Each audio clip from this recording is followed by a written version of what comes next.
আসসালামু আলাইকুম। আন্তর্জাতিক বাংলা সংবাদে আপনাকে স্বাগতম। প্রথমে জানিয়ে দেব সংবাদ শিরোনামের প্রথমে থাকছে ইসরায়েলি হামলায় ফের কেঁপে উঠল বৈরুত। আরও জানিয়ে দেব হিজবুল্লাহ প্রধানকে হত্যায় অভিযান চালানোর সিদ্ধান্ত হয় গত সপ্তাহে। অন্যদিকে ইসরায়েলি হামলায় 10 লাখ মানুষ উদ্বাস্ত হওয়ার কথা জানালো লেবানন। এদিকে বৈরুত হামলায় যে ধরনের বোমা ব্যবহার করেছে ইসরায়েল। আরও থাকছে নিরাপদ স্থানে সরিয়ে নেওয়া হলো খামেনিকে। সর্বশেষ জানিয়ে দেব নাসরুল্লাহ হত্যার প্রতিবাদে নিরাপত্তা পরিষদের জরুরি বৈঠক চেয়েছে ইরান। এতক্ষণ শুনছিলেন সংবাদ শিরোনাম, এবার বিস্তারিত। তার আগে আমাদের ভিডিওটি ভালো লেগে থাকলে লাইক, কমেন্ট এবং সাবস্ক্রাইব করবেন এবং কে কোথা থেকে দেখছেন কমেন্ট করে জানিয়ে দিবেন। ইসরায়েলি হামলায় ফের কেঁপে উঠল বৈরুত। হিজবুল্লাহ প্রধান নেতা হাসান নাসরুল্লাহকে হত্যার একদিন পর ফের লেবাননের রাজধানী বৈরুতে হামলা চালিয়েছে দখলদার ইসরায়েলি। লেবাননের সংবাদ মাধ্যম জানিয়েছে আজকের হামলায় টার্গেট করা হয়েছে হিজবুল্লাহর নির্বাহী কাউন্সিলের উপপ্রধান নাবিল কাউককে। হামলায় তিনি আহত বা নিহত হয়েছেন কিনা সেটি স্পষ্ট করেনি কোনো সংবাদ মাধ্যম। বৈরুতের দাহিয়তে ভয়াবহ বিমান হামলা চালায় ইসরায়েলি বাহিনী। এতে হাসান নাসরুল্লাহ সহ অন্তত 11 জন নিহত হন। ইসরায়েলি প্রতিরক্ষা বাহিনী আইডিএফ এক বিবৃতিতে জানিয়েছে তারা বৈরুতের দাহিয়াতে নির্ভুল হামলা চালিয়েছে, তবে কার উপর হামলা চালিয়েছে সেটি তারা তাৎক্ষণিকভাবে উল্লেখ করেননি। সিএনএন জানিয়েছে আজকের হামলার পর বৈরুতে বিকট শব্দ শোনা গেছে, ফলে ধারণা করা হচ্ছে হামলাটি বেশ বড় ছিল। লেবাননের স্বাস্থ্য মন্ত্রণালয় জানিয়েছে গত 2 সপ্তাহে লেবাননে ইসরায়েলের চালানো হামলায় 1000-এর বেশি মানুষ নিহত হয়েছেন। হিজবুল্লাহ প্রধানকে হত্যায় অভিযান চালানোর সিদ্ধান্ত হয় গত সপ্তাহে। লেবাননের শিয়াপন্থী রাজনৈতিক দল ও সশস্ত্র সংগঠন হিজবুল্লাহ প্রধান হাসান নাসরুল্লাহকে গত সপ্তাহের শুরুর দিকে হত্যার অভিযানের পরিকল্পনা করা হয়েছিল। ইসরায়েলের প্রতিরক্ষা কর্মকর্তা এ তথ্য জানিয়েছে। সংবাদ মাধ্যম দ্য নিউ ইয়র্ক টাইমের এক প্রতিবেদনে এমন তথ্য জানানো হয়েছে। এ সময় লেবাননের সম্ভাব্য যুদ্ধবিরতি নিয়ে যুক্তরাষ্ট্রের প্রতিনিধিদের সঙ্গে ইসরায়েলের নেতাদের আলোচনা চলছিল। এর পরপরই জাতিসংঘের সাধারণ পরিষদের অধিবেশনে ভাষণ দিতে যান ইসরায়েলের প্রধানমন্ত্রী বেনিয়ামিন নেতানিয়াহু। চিরশত্রু ইসরায়েলের হামলায় গত শুক্রবার রাতে নিহত হয়েছেন সংগঠনটির প্রধান হাসান নাসরুল্লাহ। 3 দশকের বেশি সময় ধরে হিজবুল্লাহর নেতৃত্ব দিয়েছেন তিনি। সংবাদ মাধ্যম দ্য নিউ ইয়র্ক টাইম জানিয়েছে হত্যার জন্য কয়েক মাস ধরে অনুসরণ করছিল ইসরায়েল। তার অবস্থান সম্পর্কে আগে থেকেই জানতেন দেশটির নেতারা। ইসরায়েলের 3 জন জ্যেষ্ঠ কর্মকর্তা নিউ ইয়র্ক টাইমকে জানান নাসরুল্লাহকে হত্যা করতে শুক্রবার রাতে কয়েক মিনিটের মধ্যে 80টির বেশি বোমা ফেলা হয়। ওই 3 কর্মকর্তার ভাষ্যমতে হিজবুল্লাহর রাজনৈতিক ও সামাজিক কর্মকাণ্ডের মুখ্য ভূমিকায় রয়েছেন নাসরুল্লাহর চাচাতো ভাই হাশেম সাফিয়েন্দি। শুক্রবারের হামলার সময় তিনি নাসরুল্লাহর সঙ্গে ছিলেন না। তাকে নাসরুল্লাহর উত্তরসূরি বলে মনে করা হয়। কয়েক মাস ধরে নাসরুল্লাহর গতিবিধি অনুসরণ করেছিলেন ইসরায়েলি গোয়েন্দারা। অনেক বছর ধরে তিনি সরাসরি জনসম্মুখে আসতেন না। 64 বছর বয়সী এই নেতা বিভিন্ন সময়ে টিভিতে দেওয়া ভাষণে অনুসারীদের বাধা দিতেন। মধ্যপ্রাচ্যের জন্য হুমকি উল্লেখ করে তিনি ইসরায়েলকে হুঁশিয়ারি দিতেন। ইসরায়েলি হামলায় 10 লাখ মানুষ উদ্বাস্ত হওয়ার কথা জানালো লেবানন। ইসরায়েলি বাহিনীর নির্বিচার হামলায় লেবানন থেকে প্রায় 10 লাখ মানুষ উদ্বাস্ত হয়েছে। লেবাননের পরিবেশ বিষয়ক মন্ত্রী নাসের ইয়াসিন রয়টার্সকে এ কথা জানিয়েছে। দেশটির বর্তমান সংকটময় অবস্থা সামাল দিতে সমন্বয়কের দায়িত্ব পালন করছে তিনি। নাসের ইয়াসিন বলেন গত শুক্রবার থেকে ইসরায়েলি হামলা জোরদার হওয়ায় লেবাননে হাজার হাজার মানুষ বাস্তুচ্যুত হয়েছেন। এদিকে জাতিসংঘের শরণার্থী বিষয়ক সংস্থার বরাতে বিবিসির প্রতিবেদনে বলা হয়েছে লেবানন থেকে 50,000-এরও বেশি মানুষ ইসরায়েলি হামলার কারণে সিরিয়ায় অংশ নিয়েছে। সংস্থাটির প্রধান ফিলিপ্পো গ্রান্তি এক এক্স পোস্টে জানান হামলার কারণে লেবাননের অভ্যন্তরে 2 লাখের বেশি মানুষ বাস্তুচ্যুত হয়েছেন। লেবানন ও সিরিয়া সরকারের সঙ্গে সমন্বয় করে জাতিসংঘের ত্রাণ কার্যক্রম চলছে। সিএনএন-এর খবর যুক্তরাষ্ট্র ও ইসরায়েলের সংশ্লিষ্ট কর্মকর্তাদের বরাত দিয়ে বলা হয়েছে লেবাননে হামলা চালিয়ে হিজবুল্লাহর প্রধান হাসান নাসরুল্লাহকে হত্যার পর এবার দেশটিতে সম্ভাব্য স্থল অভিযান চালানোর প্রস্তুতি নিয়েছে ইসরায়েল। এজন্য সীমান্তে সেনা সমাবেশ ঘটিয়েছে দেশটি।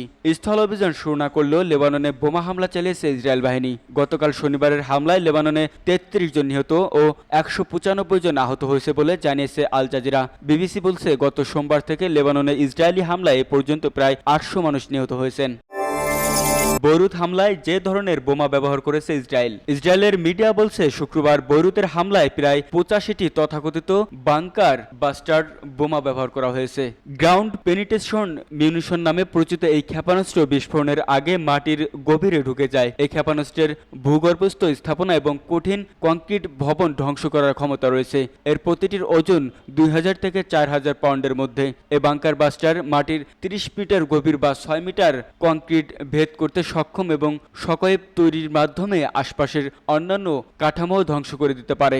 জেনেভা কনভেনশন জনবহুল এবং নির্বিচারে হতাহতের ঝুঁকির কারণে ঘনবসতিপূর্ণ এলাকায় এই বোমার ব্যবহার নিষিদ্ধ। ইসরায়েল পুরোদমে হামলা শুরুর সপ্তাহখানেক আগে লেবাননের পেজার ও ওয়াকিটকি সহ নানা ধরনের তারহীন ডিভাইসে বিস্ফোরণের ঘটনা ঘটায়। দুটি আলাদা ঘটনায় হাজার হাজার পেজার ও রেডিও ডিভাইস বিস্ফোরিত হয়। কমপক্ষে 37 জন নিহত এবং হাজার হাজার মানুষ আহত হয়েছেন। বৈরুতে বিমান হামলায় ইসরায়েল কী ধরনের বোমা ব্যবহার করছে সে বিষয়ে জানতে আল জাজিরার পক্ষ থেকে সামরিক ও নিরাপত্তা বিশ্লেষক ইলিয়াস ম্যাগনিয়াসের সঙ্গে কথা বলা হয়েছে। ম্যাগনিয়াস বলেন, আমাদের কাছে ইসরায়েলি বিমান বাহিনীর দেওয়া তথ্য আছে। বাহিনীটি বলছে তারা 85 টন বিস্ফোরক ব্যবহার করেছে। প্রতিটি বোমাই ছিল 1 টন ওজনের। এটি একটি বেশ গুরুত্বপূর্ণ তথ্য। এই বিশ্লেষকের মতে এসব বোমা হামলার ফলে বৈরুতে একটি ভূমিকম্পের মতো পরিস্থিতি তৈরি হয়েছিল। বৈরুতের বিভিন্ন জায়গায় মানুষের সঙ্গে আমি কথা বলেছি, তাদের সবার মনে হয়েছে যেন পাশের ঘরে বোমা পড়েছে। বৈরুতের মতো একটি শহরে এটি সত্যি একটি ভয়ঙ্কর পরিস্থিতি। ম্যাগনিয়ান বলেন, কিন্তু কথা হলো তারা কি ধরনের বোমা ব্যবহার করছে। দুটি বিকল্প হতে পারে, হয়তো শুধু জিবিউ 31 বা শুধু স্পাইস 2000 বোমা ব্যবহার করছে অথবা দুটোই একসঙ্গে ব্যবহার করেছে। নিরাপত্তা বিশ্লেষক ম্যাগনিয়ান বলেন, আমার মনে হয় এই দুই ধরনের বোমাই যেখানে ফেলা হয়েছে যার প্রভাব আমরা দেখতে পেয়েছি। যেমন বৈরুতের শহরতলির ওই স্থানে হামলার লক্ষ্যবস্তুতে একটি গর্ত আমরা দেখেছি। ওই স্থানের সব ভবন সেই গর্তে ধসে পড়েছে। ফলে গর্তে ধসে পড়া ভবন এর ভেতর থেকে মৃতদেহের উদ্ধার করতে দীর্ঘ সময় লেগেছে। নিরাপদ স্থানে সরিয়ে নেওয়া হলো খামেনিকে। হিজবুল্লাহ প্রধান হাসান নাসরুল্লাহকে হত্যার ইরানের সর্বোচ্চ ধর্মীয় নেতা আয়াতুল্লাহ আলী খামেনিকে দেশের ভেতরে একটি নিরাপদ স্থানে সরিয়ে নেওয়া হয়েছে। তেহরানের সর্বশেষ খবর সম্পর্কে অবগত দুজন আঞ্চলিক কর্মকর্তা রয়টার্সকে তথ্য জানিয়েছে। সূত্রগুলো জানিয়েছে, ইসরায়েলের হাতে হিজবুল্লাহর প্রধান নিহত হয়েছেন। এমন খবর জানার পর পরবর্তী পদক্ষেপ নির্ধারণ করতে ইরান হিজবুল্লাহ ও ওই অঞ্চলটিতে সক্রিয় অন্য সশস্ত্র গোষ্ঠীগুলোর সঙ্গে নিবিড় যোগাযোগ রাখছে। খামেনিকে সেখানে সরিয়ে নেওয়া হয়েছে। সেখানকার নিরাপত্তা ব্যবস্থা আরও উন্নত বলে জানিয়েছে তারা। এদিকে ইসরায়েলের বিরুদ্ধে লড়াইয়ে হিজবুল্লাহকে সমর্থন করার জন্য মুসলিমদের আহ্বান জানিয়েছে ইরানের সর্বোচ্চ নেতা আয়াতুল্লাহ আলী খামেনি। বৈরুতের দক্ষিণাঞ্চলে ইসরায়েলি সামরিক বাহিনীর বড় ধরনের বিমান হামলায় হিজবুল্লাহ দীর্ঘদিনের নেতা হাসান নাসরুল্লাহ নিহত হওয়ার পরই খামেনি এই আহ্বান জানান। ইরানের সর্বোচ্চ নেতা শনিবার বিকালে তার অফিসিয়াল ওয়েবসাইটে এক বিবৃতিতে বলেন, লেবাননের নিরাপদ মানুষের উপর চালানো এবং এ হামলায় ইসরায়েলি নেতাদের স্বল্পদৃষ্টি ও বোকামির প্রমাণ দেয়। ইসরায়েলি অপরাধীরা জানে না যে তারা হিজবুল্লাহর শক্ত ঘাঁটিগুলোর উপর বড় কোনো ক্ষতি করতে পারবে না। এমন সময় বিশ্ব মুসলিমদের উদ্দেশ্যে খামেনি বলেন, মুসলিমদের লেবানন এবং হিজবুল্লাহর পাশে দাঁড়াতে এবং ওই জালিম ও অপরাধী রাষ্ট্রের বিরুদ্ধে প্রতিরোধ সমর্থন দিতে হবে। সেই সঙ্গে তিনি হুঁশিয়ারি দেন যে এই অঞ্চলের ভবিষ্যৎ নির্ধারণ হবে প্রতিরোধ বাহিনীর মাধ্যমে এবং হিজবুল্লাহ সেই প্রতিরোধের নেতৃত্ব দেবেন। নাসরুল্লাহ হত্যার প্রতিবাদে নিরাপত্তা পরিষদের জরুরি বৈঠক চেয়েছেন ইরান। লেবাননের শিয়াপন্থী রাজনৈতিক দল ও সশস্ত্র সংগঠন হিজবুল্লাহর প্রধান হাসান নাসরুল্লাহ হত্যার প্রতিবাদে জাতিসংঘ নিরাপত্তা পরিষদের জরুরি বৈঠক চেয়েছেন ইরান। জাতিসংঘ নিরাপত্তা পরিষদের প্রতি গতকাল শনিবার ইরান এ আহ্বান জানায়। আগের দিন শুক্রবার রাতে ইসরায়েলের হামলায় নাসরুল্লাহ নিহত হন। তিনি 3 দশকের বেশি সময় ধরে হিজবুল্লাহর নেতৃত্বে ছিলেন। নিরাপত্তা পরিষদের জরুরি বৈঠক চেয়ে ইরান একটি চিঠি দিয়েছেন।